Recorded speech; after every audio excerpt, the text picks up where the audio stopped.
రామాయణంలో ఒక దేవి ఉంది. తల్లి గర్భం లేకుండా పుట్టింది. భూమే తల్లి అయినా ఆ దేవి ఎవరో తెలుసా? మిథిలారాజు, జనక మహారాజు. దేశంలో తీవ్రమైన కరువు వచ్చినప్పుడు ప్రజల క్షేమం కోసం భారీ యజ్ఞం ప్రారంభించాడు.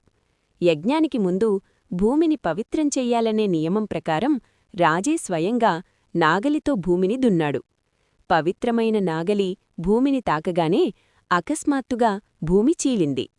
ఆ చీలికలోంచి బంగారు కాంతితో ఒక చిన్న బాలిక వెలిసింది.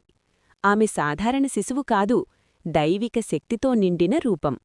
ఆ బాలిక ఏ తల్లి గర్భం నుంచి రాలేదు. భూమే ఆమెకు తల్లి. అందుకే ఆమె పేరు సీత.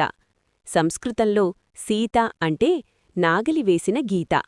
ఆ క్షణంలో దేవతలు ఆకాశం నుంచి ప్రకటించారు, ఈ బాలిక భూమి పుత్రిక, లోకానికి ధర్మాన్ని బోధించడానికి పుట్టింది. సీత జననం ఒక కథ కాదు, అది భూమి స్వయంగా ఇచ్చిన వరం.